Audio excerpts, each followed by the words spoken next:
Okay, there we go. Okay, so we're told that when they were setting up the Shemona Esrei, setting up the Amidah, so Tana Rabbanon, our rabbis teach us that Shimon Apikoli, he's their Shemona Esrei brachos lifnei Rabbi Gamliel al Seder. That Shimon Apikoli, a certain sage, set up the 18 blessings of Shemona Esrei in front of Rabbi Gamliel. And in Yavna, post the destruction of the temple. So Amalan Rabbi Gamliel Chachamim, Rabbi Gamliel said to the sages, Klum yesh adam sheyodei l'sakin berachas tzedakah. Is there a person that knows how to set up the blessing of the tzedakah, the blessing against the Sadducees? The Sadducees were driving them crazy. The Sadducees were a division of Jews that believed in the written Torah but did not believe in, they rejected the oral Torah. They were really enemies of the state. They were trying to do what they could in order, and this was even in the time of the temple, that they were trying to do what they could to undermine the rabbinic running of the country and the rabbinic running of the Jewish people and of the system of halacha.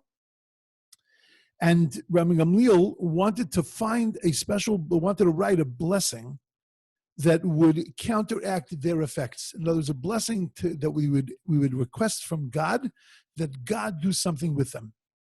Now, the truth is, this was already in the Shemona Esrei.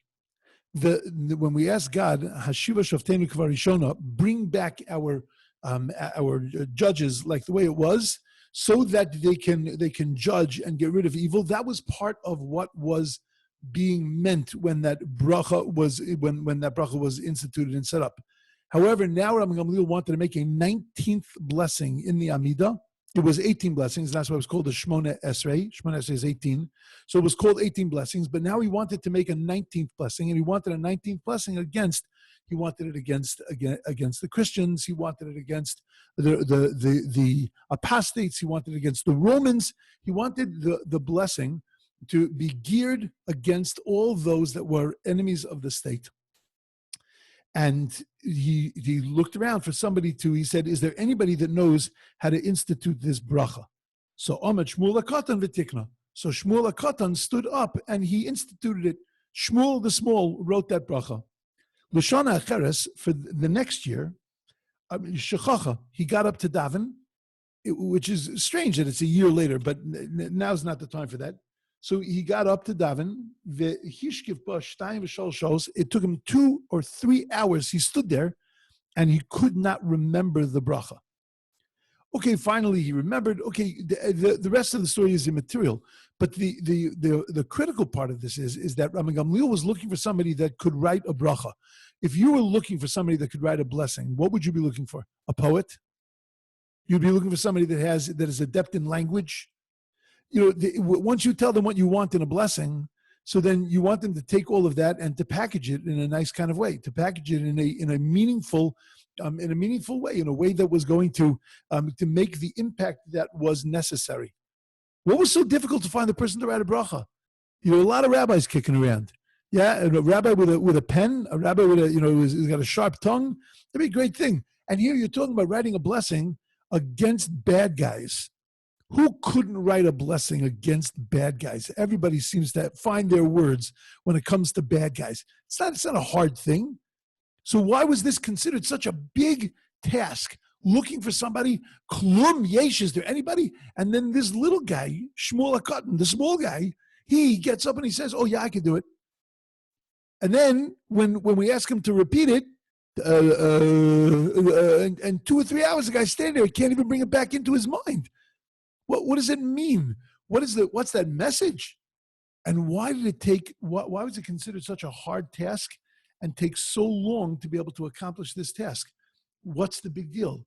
Now, so that's problem number one.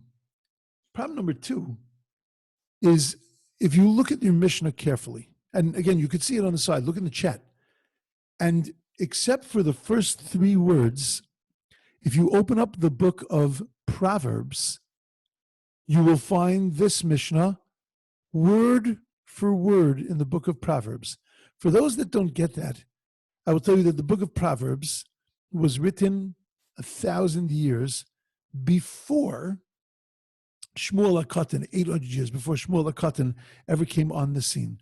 All Shmuel HaKatan did was he quoted a verse in Mishlei, in Solomon's Proverbs.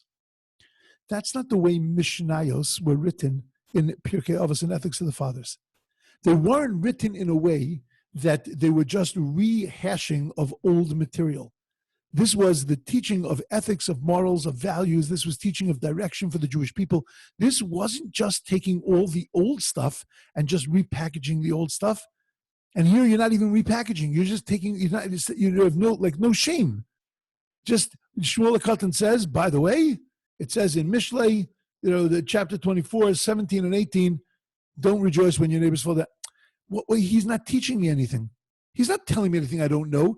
Oh, you want to tell me that he was telling me that this is an important verse? Okay, Shkaich, if this is an important verse, there are so many important verses in scriptures that I could fill a book with important verses in scriptures. And you know what that book is called? Scriptures.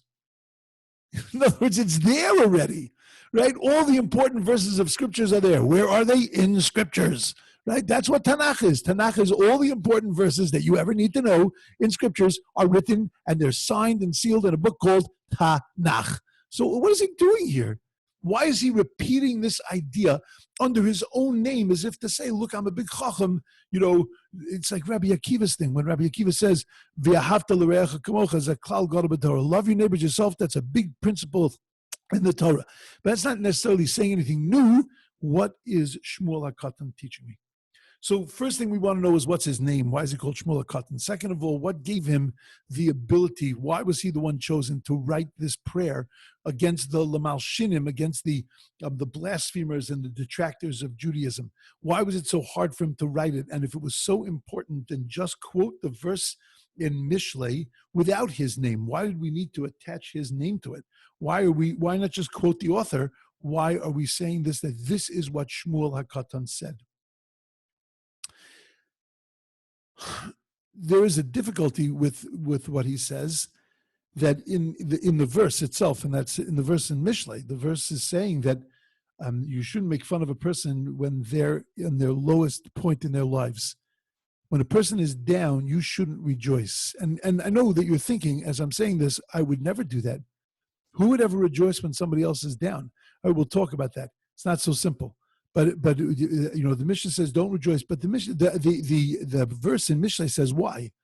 Don't rejoice when they're down, because otherwise you're going to get his punishment.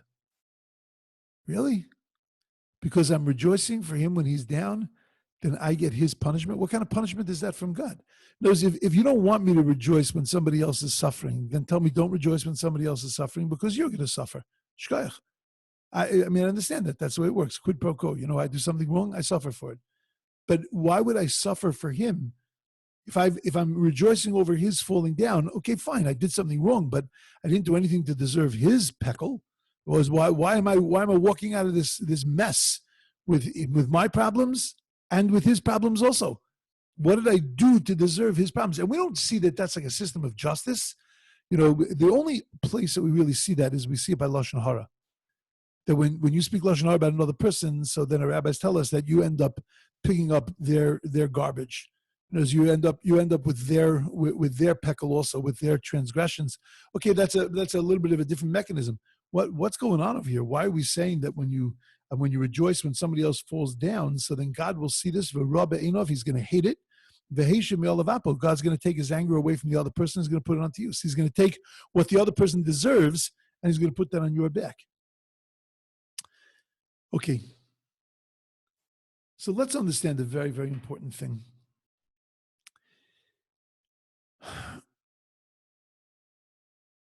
There are different ways for a person to do things wrong. Let's talk in global terms, in terms of a country. You can have a person who essentially accepts the system of a country, accepts the legal system, accepts the political system, but has difficulties with it and protests against it. And the person might, in fact, do something wrong. They might go too far. They might protest in a way that isn't legal, but they enjoy and are protected by and entitled to the protection of that system. They're entitled to be protected by the legal system of that country. They're entitled to be protected by the way the country runs, by all of the dictates of the country, the ins and outs, because they have, in essence, they might be doing something wrong. They might have stepped outside of a line, but they accept, in essence, the authority of the country. But when you reject the authority of a system, when you wage war against the system, you buck its authority. So then there's no more protection. Now war will be waged back against you. And you don't necessarily get protected by the rules. You don't get protected by the system because you have completely destroyed the system. You've made a statement that the system, you're operating and living outside of the system, and therefore the system in essence is working against you. The system is in essence going to war with you. You know, there was an incredible thing. Abraham turns to God and he says to God, when he hears that God is going to kill the city of Sodom, he's going to destroy the city of Sodom. So Abraham says to God, are you going to destroy the righteous along with the wicked? Now I want you to stop and think of that for a second. God's system of justice is such that God has the ability to be able to destroy who needs to be destroyed. He has the ability to punish who needs to be punished. He has the ability to be able to deal with whoever he needs to deal with. God does not have an inaccurate system. It's not like, you know, he shoots Scud missiles at people and, you know, he has no idea what it's going to do, whether it's going to be successful or not be successful. God's got a more precise system in that. So what did Abraham mean when he said to God, you're going to destroy Sodom? Oh my God, God, are you going to destroy the righteous with the wicked? In other words, once you're doing destruction, are the righteous people going to get destroyed also? And that's such a crazy question to ask God. How could you ask God, what's what we say the Havamina? What's the presumption that God would destroy the righteous along with the wicked? God is going to destroy Sodom. He's going to get rid of the wicked. Why would you think that the righteous are going to get sucked along with it? And the reason is because Avram Avinu saw that the people of Sodom were rebelling against God. The people of Sodom were saying that God is insignificant. God has no place here in the city of Sodom. We operate along our rules. We operate in our way. We operate according to our method and our system. And therefore, God has no place here. And therefore, they were waging war against God. When you wage war, you wage war. You go to war against an enemy. You don't sit there and judge and, you know, bring every one of the enemies. You bring them to trial and you decide, you know, are you an enemy that I should destroy? Are you an enemy not to destroy? Imagine Israel going to war against its terrorist neighbors. Right? So it goes into a town and it says, okay, everybody line up. Okay, you we're going to fight against. You we're going to fight. No, we're not going to fight against you. You're a nice guy. You can go to the right. You were going to fight. Like, that's not the way you wage war. When you wage war, you go into a country, you wage war. But the reason you're waging war is because that country has gone against the system. And once you go against the system no longer works for you. And that's what Avraham Avinu was worried. Avraham Avinu says to God, I understand. It's not that you're a bad God. I understand that you're waging war against them.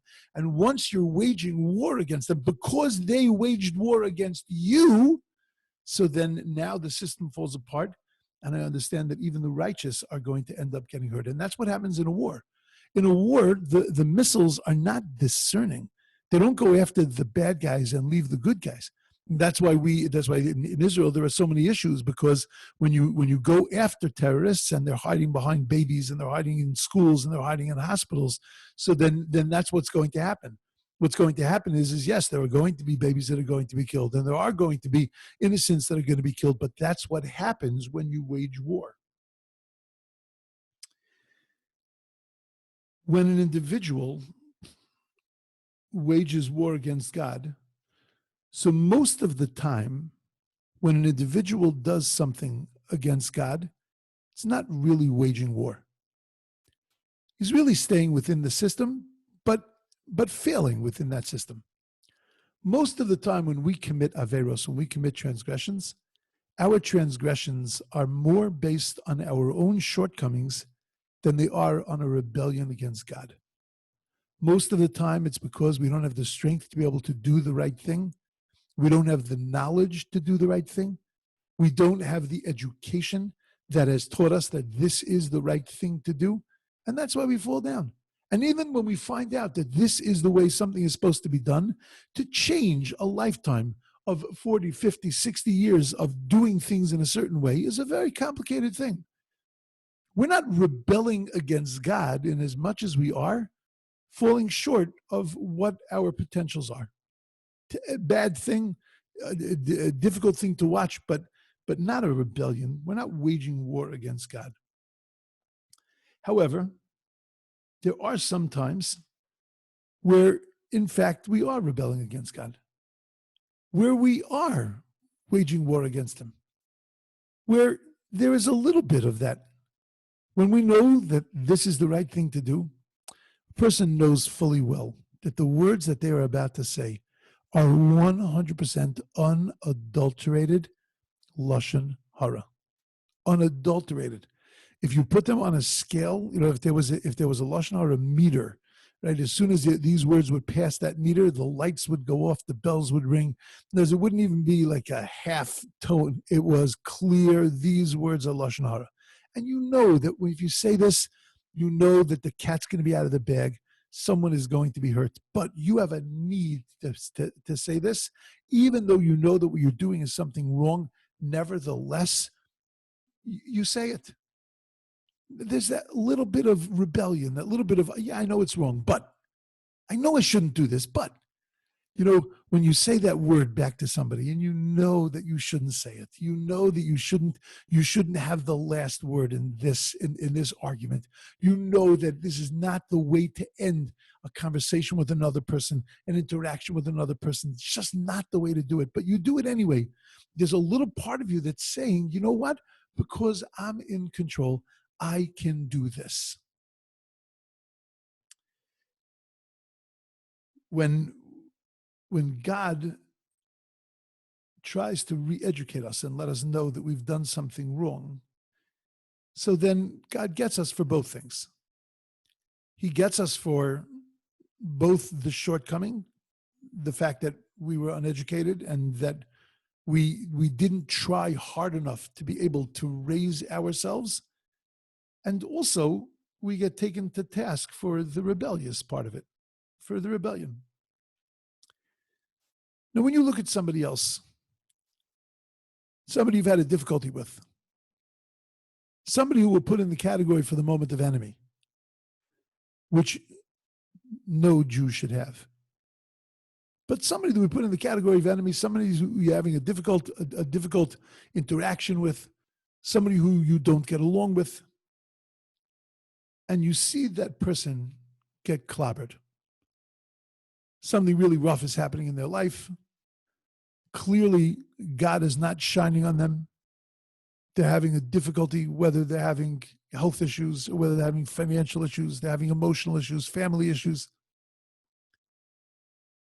And you look at that, and looking at your own life, and knowing, when God gets you, so to speak, when things are going wrong because you've done something wrong, you look at that person and you say that person got what they deserve. Especially if it follows they're doing something to you. They do something to you, they speak about you, they say lashon hara about you, they hurt you, and then they turn around and boom, they smack into a wall. Inside, there's a little part that says, you see, God got you. Now, most of the time, we would never verbalize that. Nobody would ever say that out loud. And when you ever say that out loud, it sounds so horrible. But inside, it's a little bit of feeling, especially if it's sort of quid pro quo. You hurt me in way X, and then way X happened to you. So then inside you're saying, you see, midah keneged midah, you got it measure for measure. God's going after you.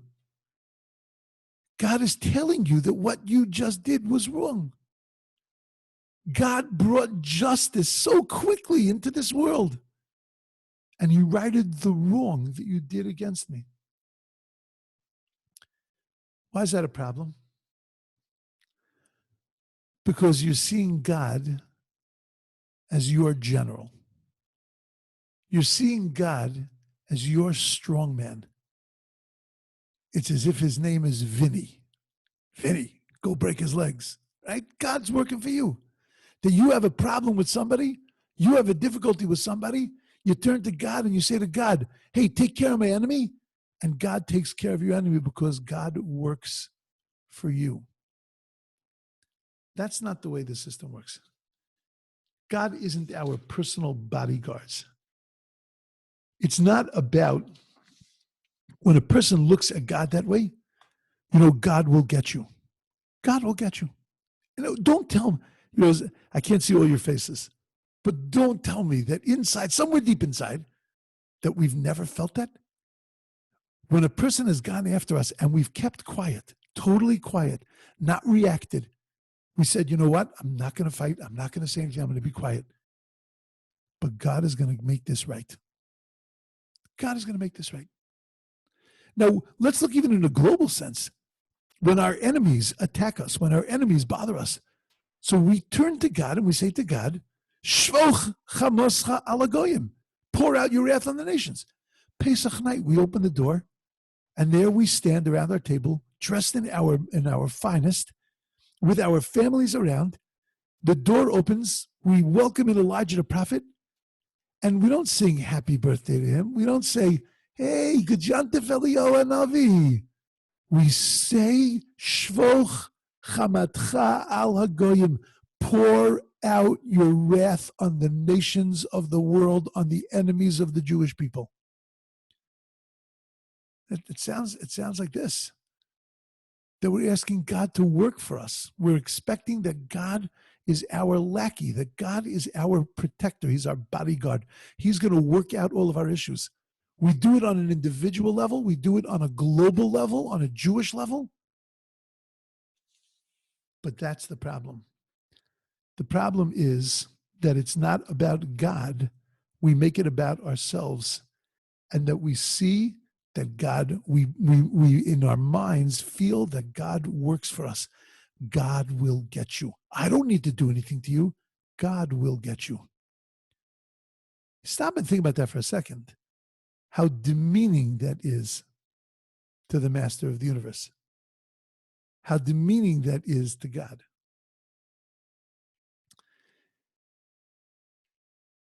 So God turns to us and says, okay, if you're going to make yourself the center of the universe, and you're going to make it that everything is about you, you're going to make it that when somebody else falls down, you're going to see it as if you caused that to happen because you got God to cause that to happen. Because after all, God works for you. If that's the way you want to live your life, then you're going to have to take the responsibility that comes along with that, which means that you're going to have to shoulder everybody's burden. Because if you're the center of the universe, so then you are the center, you carry everything. And that's what the pasuk means. What the verse is telling us is that if you make yourself the center of the world, if you see it's all about you, if you think that you're controlling God, then great. You're the center of the world. Here, you take the burden. You take the responsibility. You take the troubles. You're going to take somebody else's burden on you. You're going to take that stuff on you because you're the center of the world. It's like bringing it to its most ridiculous conclusion. That's what the pasuk means. Bimfola yivcha. When your enemy falls down, al tismach. Don't rejoice. Meaning, don't think in yourself, yeah, ha, you see, you lowlife. God got you. You should have been more careful from the beginning because God got you. If you wouldn't have done X, then God wouldn't have done that to you. That attitude is such a dangerous attitude. And the reason that it's dangerous is not because it's just nasty to another person. It's demeaning to the master of the universe. It's demeaning to God himself. Now we understand what Shmuel HaKatan was teaching us. If you call him Shmuel HaKatan, Samuel the small, that means that there must have been a Shmuel HaGadol, that there must have been a Samuel the big. Because why would you have to call this one short if there wasn't another one that you were contrasting him against? Well, there was a Shmuel HaGadol. There was a big Samuel, the prophet Samuel, Shmuel HaNavi. Shmuel HaNavi, you have to understand how great Shmuel HaNavi was. Shmuel HaNavi, Shmuel the prophet, was the one who anointed King Saul. He was the one who anointed King David. Shmuel HaNavi was our premier Navi to the extent that he was considered as great as Moshe and Aaron. Considered as great as Moshe and Aaron. Shmuel the prophet was a massive human being. But what was the greatness of Shmuel HaNavi?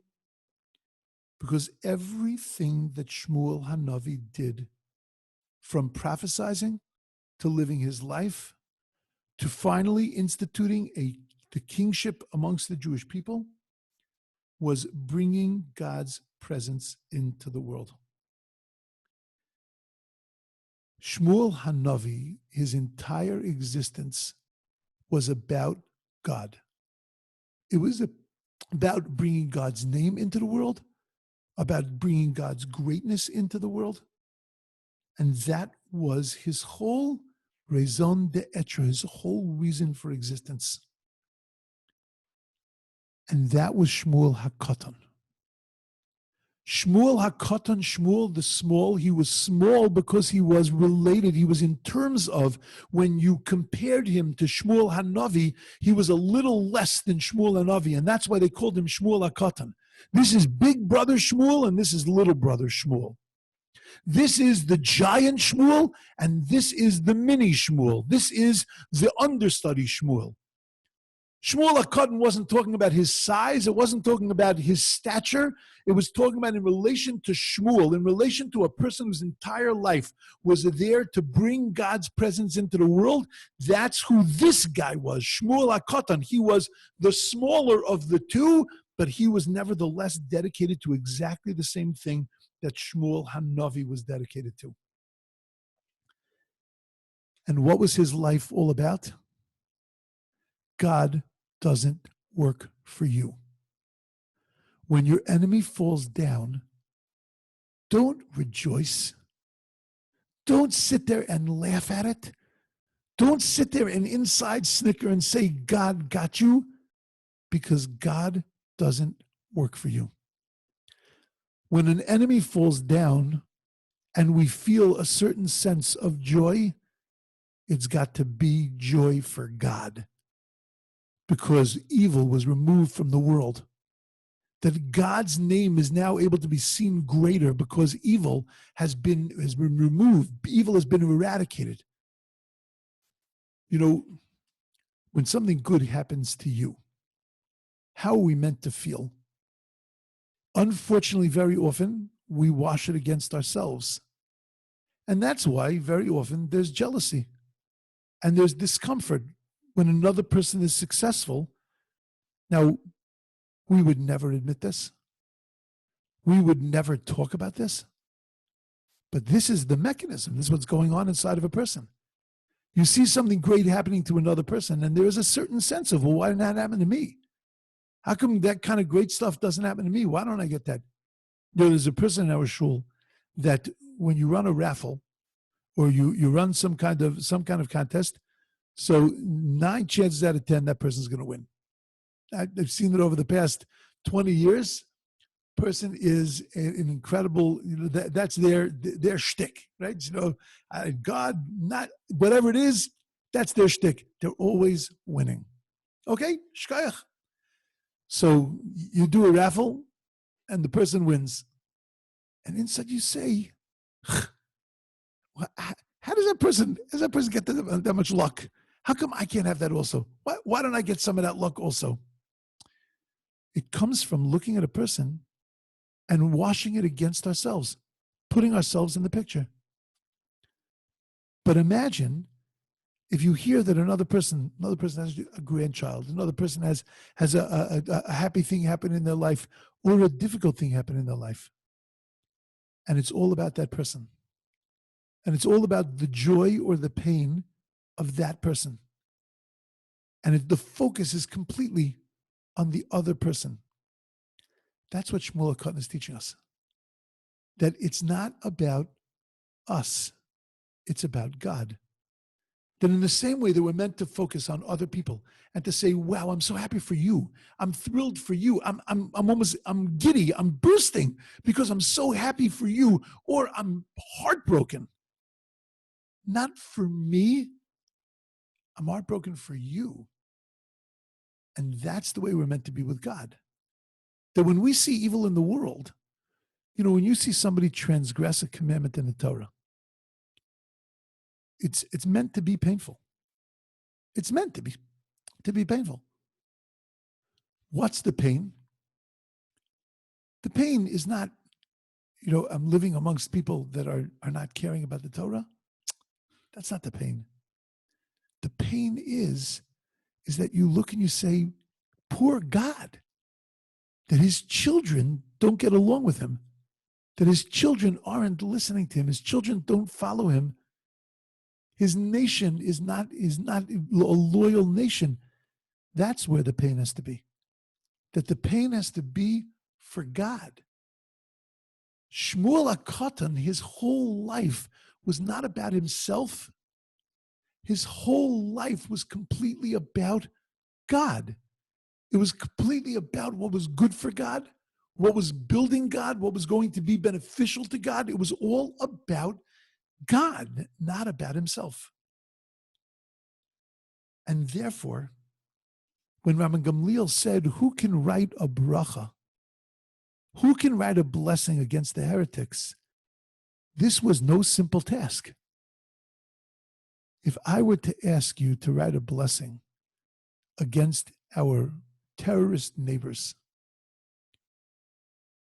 you would write a blessing that was filled with so much venom and so much hatred, justifiably. And if anything, God forbid, ever happened in your family, if a member of your family was a part of a terrorist attack, or if a member of your family was, God forbid, killed by the enemy, then the vitriol and the negativity would be magnified exponentially, justifiably. But ultimately, who would the blessing be about? About you and your pain.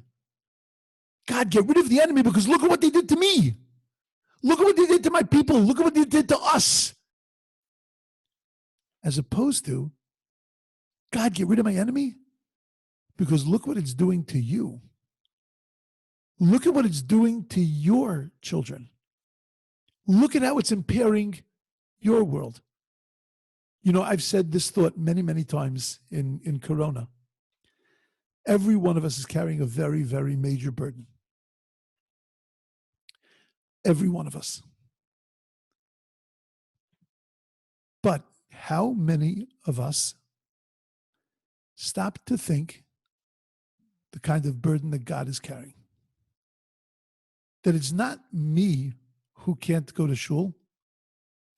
It's the shuls that can't praise Hashem. That God's shuls, God's Jews are suffering this way. God's people, God's world, his universe is suffering this way. How many times in this whole event did we stop to think not what we're going through, but what's God going through? How does God feel about this?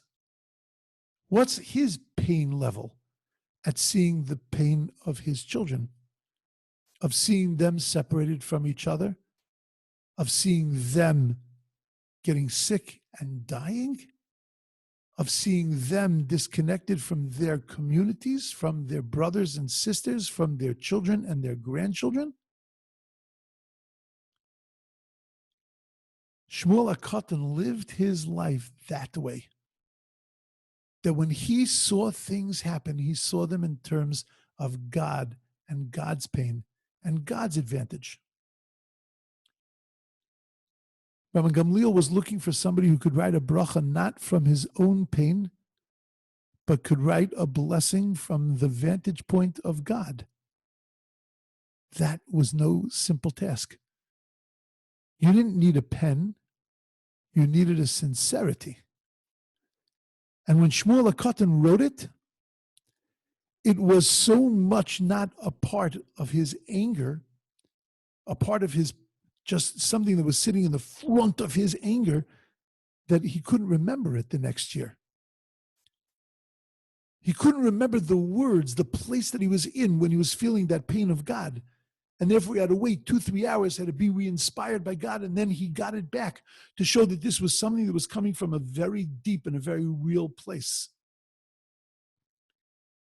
He was called Shmuel HaKatan because he was able to make himself small in this world and recognize that God does not work for him, he works for God.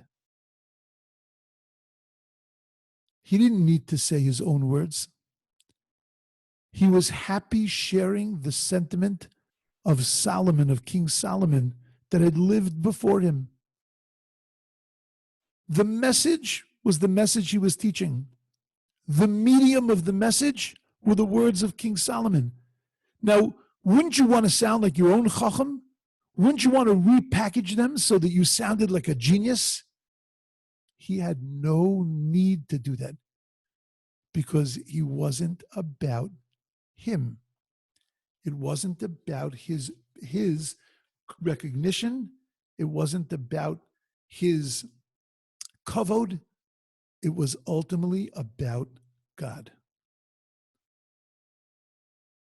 So often we talk about wanting Mashiach. You know, I sometimes read, and I don't know why I do this, but I sometimes read the comments on religious blogs. I read the comments. And every time I read the comments, I kick myself and I say, you have more important things to do than to read this nonsense. And sometimes there's such nonsense there. It's crazy. I remember a few years ago, there was a terrible tragedy happened on a Shabbos. Somebody left the Shabbos plate on and it ignited in the middle of the night and it burnt down their house and all their children were killed. And it was such a terribly, terribly painful event. And it was in the religious Jewish press. And the comments, there were people that were writing, "Oy, we need Mashiach." You are a moron. We definitely need Mashiach. There is no question about that. But this has nothing to do with that. Mashiach is not here to take away your pain. Mashiach is not coming to make your life better. Every time life gets a little bit tough, we need Mashiach. On an individual level, on a global level, but it's not the way it works. He's not Superman that's coming to save you from the day. He's going to come in with a cape and a little M on his, on his chest. That's not the way it's going to work. He's not there for you. He's not working for you. A lot of times when we say we want Mashiach because we want the world to be a better place for us. That's not called wanting Mashiach. Which means that as a Jewish people, we don't want Mashiach. Because 99% of those people that say, we want Mashiach now, we want Mashiach, are talking about Mashiach that's going to come and alleviate their pain. That is a desecration of God. Because that's saying God works for me. God is here to make my life better. That's not true. I'm here to make God's world a better place. And if I want Mashiach so that God's honor will be revealed in this world. Rosh Hashanah, when you daven, do you know the sentiment in the Shemona Esrei? You read the English and you try to figure out what it's talking about. And really what it's saying, uvechein, God, tein pachtecha, put your fear in the world, let your name be made great in the world. Basically what we're saying is, God, I'm praying for you that people should see you in this world. Because it's not about me, God. It's about you. You're not living in my world. I'm living in your world. So yes, God, I want you to heal the sick, but because you heal the sick, I want you to do what you do, but not to make my life better, not to make my world better. I want you to alleviate, get rid of this corona, but not so that I can take my mask off and go have fun, but so that your world doesn't suffer and that you don't suffer along with your world. It's a total shift in the way we see the world, in the recognition that it's not God who works for us, it's we who work for God. You know, the next time it happens that we see something that takes place in the world, we see something that's off, somebody gets it in the neck, so to speak. Stop to think for a second. Don't look at that person and say, that person got what they deserve. God got that person. Because that's saying, you know what, God, you're my bouncer. You work for me. No, God, in the same way that you deal with me, the way you deal with me, I hope that that's the way you're dealing with that person also. I know that that's the way you're dealing with that person. But it's not for me. You didn't get them because of me. Because God doesn't work for me. I work for God. That was the message of Shmuel HaKatan. He was able to bring it to us by quoting somebody else's words. He didn't care because it wasn't about him. It was about God. Okay. Just a thought on a Monday evening. A few quick commercials. The next Sunday night we have the social hour. Then next Monday and Tuesday we have a very beautiful program before Shavuos. Monday night is a question and answer. Tuesday night is a 3-hour, a 3-hour. I don't know. It's not really a lecture, but it's a 3-hour discussion of a section of Pirkei Avos much later, which is called the 48 Ways of Wisdom. 48 ways to gain knowledge in this world and to understand the world we live in and to get just a little more perceptive of what's going on around us. There are 48 ways that are listed in the Mishnah. It's beautiful. We'll send out the text, of course, beforehand. And where the name of the program is called 4 Rabbis, 2 Shuls, 1 Torah. It's Rabbi Bogopolsky and myself, Rabbi Reich, and Rabbi Danziger, the assistant rabbi in Beth Jacob, the 4 of us getting together and answering questions, having a discussion, and teaching Torah in preparation for Shavuos. I think that it's an exciting, beautiful program, and I would love to see everybody's participation. Also, my final commercial is that we have a Shula's YouTube channel. It's sent out whenever classes are sent out. Even today, when the notification of today's class went out, there was also notification of the YouTube channel. I have my own YouTube channel with a different set of shiurim, and there will be more stuff on there. All we ask you to do is to become that's not members. What's I forget what the word is, but to join the channel basically, and it doesn't cost any money. And if we can encourage that, the more we have, the easier it is. We get to operate the channel in a better kind of way. So if you click join, whatever the word is, so then that would be subscribe. Thank you very much. Yeah, it was one of those difficult words. If you subscribe, so then if you subscribe to the channel, so that makes it easier for us. It's just a click. That's all it is. It doesn't cost anything or get you anything, any kind of door prizes, but it does help us out. Okay, thank you all very much. Wonderful to see you, and have a beautiful night and beautiful days ahead, and all should be well. Thank you, Rabbi. Thank you. We greet each other these days by saying stay safe. In Israel, stay safe and stay cool. Oh, wow. It's so hot here. Thank you. See you. Good to see you. Thank you very much. Thank you, Rabbi. It's a pleasure. It's good to see your backs. Hey, how are you? When you needed to go. Почему? Because you're not that. You don't, doesn't. Oh, good. Good night. Good night, Rabbi. Good night. Yeah, I don't see your video, but I hear you. Ja, sei mir gesund und stark, mein Jiddisch. Amen. And to you.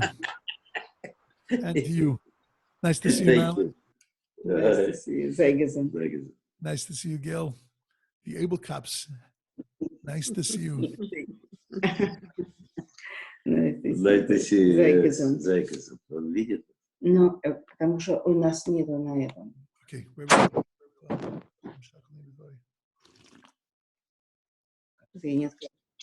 Okay, where are we holding? Упс, что такое? Не помню.